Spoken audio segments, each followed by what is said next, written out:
Welcome back to Ukulele Corner and happy holidays. We're learning the song Deck the Halls and we're playing the key of F with low G tuning here. High G will work great with this arrangement, so we just have a couple of A notes on the 4th string. That's all we got. So it's mainly, this is all about playing on the higher strings, and great fun to play the songs. The challenge, I wrote on the score some of the right hand fingering, so you can really focus in on what your right hand is doing. There's some different possibilities. Basically, we're alternating fingers a lot. And the decision often is, when you do a passage, do you start with the middle or index? I'm just alternating these two fingers, and sometimes starting with the middle is going to make more sense. Other times starting with index will feel good. Generally, I kind of just feel it out naturally, and sometimes I'll reset a hand where I might repeat index or middle if it feels good and serves the music well. So this could change, but it's a really strong way to start, and it's a good suggestion to start with the right hand fingerings here. We're going to play a lot of the F scale in first position. So warming up a bit with that, getting comfortable, and I played it at kind of a medium tempo. The song, it can really take off. If you want to play it faster, you can. And let's just start with our F scale. It's going to go 1, 3, 0, 1, 3. F, G, A, B flat, and C. That's just on the top 2 strings. You want to try alternate up and down the scale. Starting with index or start with middle finger and your right hand. Still alternate, so you can get comfortable doing either. At the Ukulele Corner Academy, I teach a lot of lessons on developing the technique, string crossing, all kinds of curriculum that we work on to get alternating index and middle really comfortable. It's a big part of how you can play fingerstyle and have faster tempos and smoothness as you play melodic lines. Now, the next thing we need to do is we're often going to be adding a chord to that, and it's going to be an F chord most of the time. So you can practice doing your scale. Right away, I like to use my pinky to play that C on top instead of the 3rd finger. Just feels good.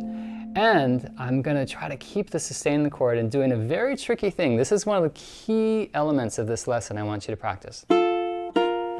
Collapsing your 1st finger. If you can get that tip joint to be nice and loose and relaxed, you can go from playing an F chord, holding the note F on the 2nd string, collapse to grab that B flat, and then come back. So I am flattening that finger. It's called a hinge bars. One way it's described. It's like the hinge of a door. It's open, then you're closing the hinge and then bringing it back open. So when we play this first phrase, you could lift off your 1st finger, place it on the string, then back down, but it's much easier to leave it in place, and you can get more sustain because you won't lose this F on the 2nd string. Right here. I use my 3rd finger or pinky. In the score, I notice I put 3rd finger here. That's fine. If you want to continue to use your pinky on the note G, you can. Then definitely here I use 3rd finger. Back to F. Then block chords, thumb index middle, F, C, just open strings, not playing the high string, and back. That's our first phrase. Now I'm moving my thumb here to the 4th string. I decided in the music to start with middle. Thumb and middle, then index on the high string, middle, index, then the full chord, all 4 fingers, then block chords here. So practice that first phrase. Let's try it really slow so we can work on the technique here. So full chord, and 1, to hinge bar, release the first finger, then third finger on the G, then right back up the scale, block chord.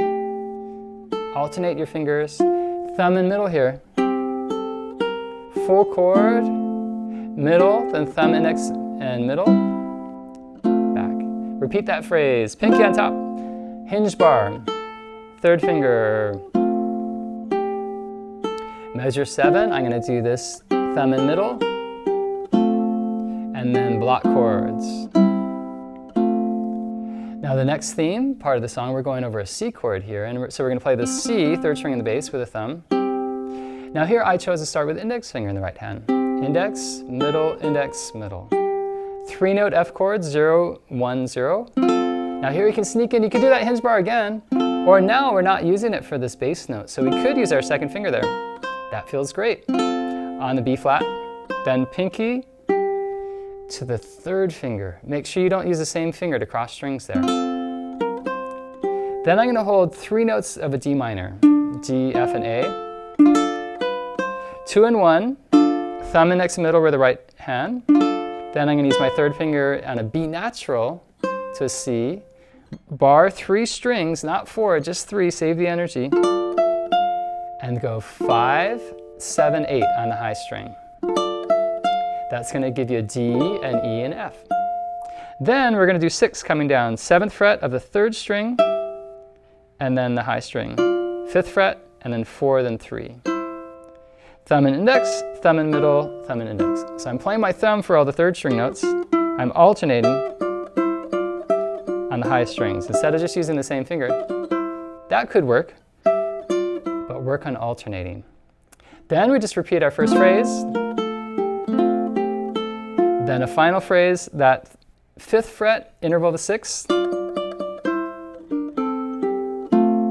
And I'm going to definitely alternate on top there. Do thumb and middle, index, middle, index, thumb and middle, thumb and index, then play the open strings. 3rd finger on the 3rd fret. Pinky would work there fine in the left hand as well. And then we end with F chord. So you could add the 2nd fret too. I didn't add that as a 3rd, but that would have been our 6th harmony on the 4th string. That would sound great as well. I'd use my 2nd finger if I did that. I just wrote that 1 note here. That's fine too. Okay, so that is Deck the Halls, and focus on your right hand. Work on that F scale, add it to doing the full chord underneath. Then work on getting that index finger to be able to collapse. It's such a good technique to know how to play. Practice going from an F to B flat chord back and forth. Perfect opportunity to do that hinge bar where you collapse your first finger. It stays on the 2nd string, only covers 2 strings when it bars. Loosening the tip joint is the key to that. Okay, so if you have fun with this lesson, please consider subscribing to the Ukulele Corner YouTube channel and also becoming a member at Ukulele Corner Academy, ukulelecorner.com, and you can get more information there. And I look forward to seeing you again.